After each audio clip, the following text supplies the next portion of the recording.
It began with laughter, the kind that bubbles up unexpectedly and lingers longer than it should. My husband had invited his best friend Aaron over for dinner. They'd been inseparable since college, their bond forged through years of shared experiences, loyalty, and trust. I had always admired their friendship, but that night, something shifted, something I didn't see coming. Aaron was charming in a way that my husband wasn't. Where my husband was reserved, Aaron was effervescent, his energy filling every corner of the room. He had a way of making everyone feel special, like they were the only person in the world that mattered in that moment. And that night, his attention was on me. "You've really outdone yourself with this meal," he said. His eyes locked on mine as he raised his glass in a toast. My husband laughed, brushing it off as one of Aaron's many compliments. But I felt my cheeks flush. There was an intensity in his gaze that made my pulse quicken, a spark that I couldn't ignore. Over the next few weeks, Aaron's visits became more frequent. My husband was thrilled to have his friend around more often, and I pretended to be too. But the truth was, I was nervous. Every interaction with Aaron felt charged, as if we were dancing on the edge of something dangerous. A brush of his hand as he passed me a dish, a lingering glance across the table, a joke that felt like it held a double meaning. Each moment pulled me closer to the edge. One evening, after my husband had gone to bed early with a headache, Aaron and I found ourselves alone in the living room. The air between us was thick with unspoken words, the kind that hang heavy and make your heart race. "You know," he said, his voice soft but steady, "he's a lucky man. You're remarkable." I looked away, my stomach twisting in knots. "Aaron, you shouldn't say things like that." "Why not?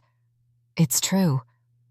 I stood up, needing to put distance between us, but he followed, his presence overwhelming.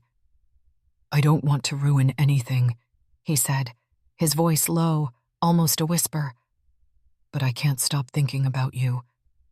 My heart pounded in my chest as I turned to face him. The room felt impossibly small, the walls closing in around us. I knew I should walk away, shut this down before it went any further, but instead, I stayed. And in that moment, everything changed. The first time we crossed the line, it was reckless, impulsive, a collision of desire and poor judgment. I told myself it was a one-time mistake, a moment of weakness that would never happen again. But it did happen again. And again. Aaron and I became masters of secrecy, stealing moments whenever we could.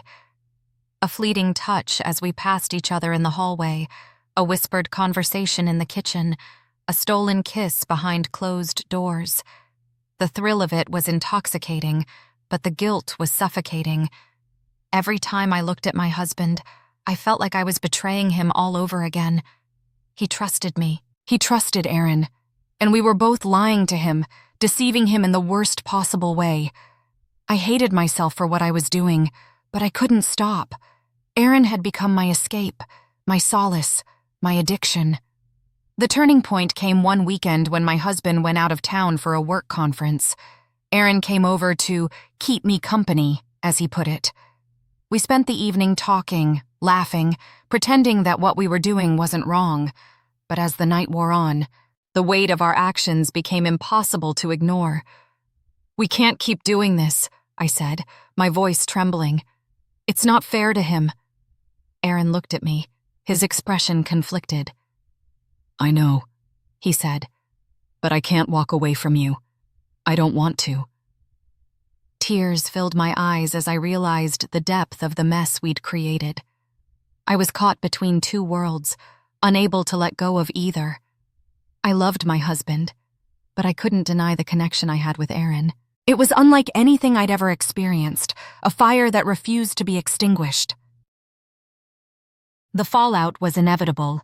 Secrets have a way of unraveling, no matter how tightly they're woven. My husband came home early from his conference, walking in on Aaron and me in an embrace that left no room for misinterpretation. The look on his face will haunt me for the rest of my life. It was a mixture of shock, betrayal, and heartbreak, a silent accusation that cut deeper than any words ever could. He didn't yell or scream. He just turned and walked out, leaving me standing there, shattered and ashamed. In the weeks that followed, my life fell apart. My husband filed for divorce, severing all ties with both me and Aaron. The friendship that had been the cornerstone of their lives was destroyed, and I was left to pick up the pieces of a life I'd single-handedly torn apart.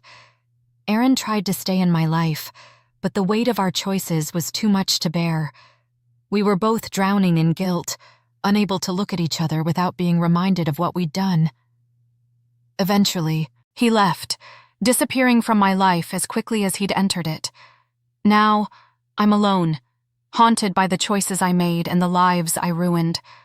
I've replayed those moments over and over in my mind, searching for the point where I could have stopped, where I could have turned back. But it's too late for that now. This is my story, a cautionary tale of love, betrayal, and the consequences of giving in to temptation. I'll carry the weight of it with me forever, a constant reminder of what I lost and what I can never get back.